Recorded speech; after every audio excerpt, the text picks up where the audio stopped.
আজ আমার বিয়ের ২ বছর পূর্ণ হলো, যাকে বলে বিবাহবার্ষিকী। প্রথম বিবাহবার্ষিকীতে আমার স্বামী আমাকে একটা শাড়ি উপহার দিয়েছিল। এবারের বিবাহবার্ষিকীটা হয়তোবা তার মনেই নেই, কিন্তু আমার মনে আছে। তাই তো আজকে ভেবেছিলাম তার দেয়া শাড়িটা পরে হালকা একটু সাজগোজ করে তার সামনে আসব, যেন তাতেও তার কিছু মনে পড়ে।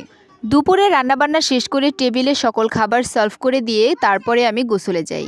গোসল থেকে ফিরে এসে শাড়িটা বের করে পরবো, ঠিক তখনই আমার ননদ মিনা এসে বলে, ভাবি আজকে তোমার কাছে একটা জিনিস চাইবো, তুমি কি দিবে?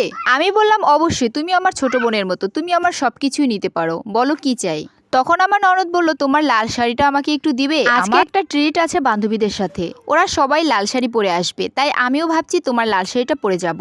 কথাটা শোনার পর আমি মনে মনে ভাবছি, শাড়িটা যদি না দেই তাহলে ওর মনটা ছোট হয়ে যাবে, কষ্ট পাবে, আমাদের মধ্যে ভালোবাসার ফাটল ধরবে।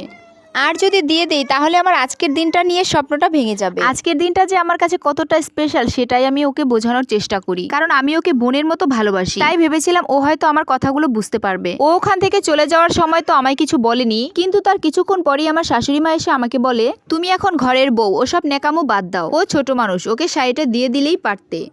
আরও অনেক কটু কথা বলে মুখ ঘুরিয়ে চলে যায়। তখন আমারও খুশিগুলো যেন এক নিমিষেই শেষ হয়ে যায়। তখন আমি শাড়িটা আর তার সাথে কিছু ম্যাচিং কসমেটিক্স নিয়ে মিনার ঘরে যাই। ও যেন আমাকে দেখেও দেখছে না।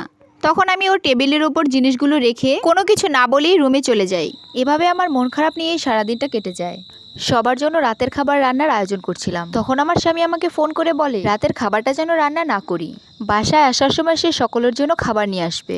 সে মাঝে মাঝেই বাসার সবার জন্য খাবার কিনে নিয়ে আসে। আমি ভাবলাম সেরকমই হয়তোবা তার আজকে মন চাইছে, তাই সে সবার জন্য খাবার নিয়ে আসছে। কিছুক্ষণের মধ্যে আমার হাজবেন্ড বাসায় চলে আসে, আর তার হাতে ছিল অনেকগুলো ব্যাগ। সে আমাকে বলল বাসার সবাইকে ডেকে আনার জন্য। আমি আমার শ্বশুর শাশুড়ি আর ননদকে ডেকে আনি। তারপর যেটা হলো আমি একদমই আশা করিনি। আমার হাজবেন্ড একটা ব্যাগ আমার হাতে দিয়ে বলল, এই শাড়িটা পরে আসো। আনন্দে যেন আমি আমার চোখের জল ধরে রাখতে পারিনি। আমার হাজবেন্ড বলল, হাতের সময় নেই, খুব তাড়াতাড়ি রেডি হয়ে আসো। আমি শাড়িটা পরে একটু হালকা সেজে সবার সামনে আসি। আমার হাজবেন্ড নিজের হাতে খাবারগুলো সার্ভ করে দিচ্ছে সবাইকে। সে অনেক বড় একটা কেকও নিয়ে এসেছে এবং সে সবার সামনে আমাকে উইশ করেছে, যেটা আমি কল্পনাও করতে পারিনি।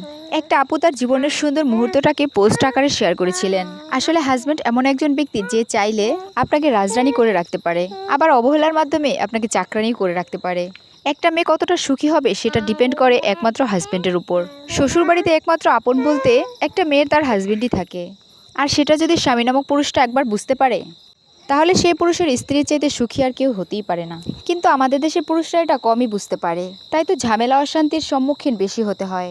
যাই হোক, ভুল কিছু বলে ক্ষমার দৃষ্টিতে দেখবেন। আজকের গল্পটি কেমন লেগেছে অবশ্যই কিন্তু জানিয়ে যাবেন। আজকে আমি মুরগির গিলা কলিজা আর গলা ভুনা করেছি। রান্নাটা কেমন হয়েছে সেটাও কিন্তু জানিয়ে যাবেন। সকলের ভালোবাসা ও সুস্থতা কামনা করছি। আল্লাহ হাফেজ।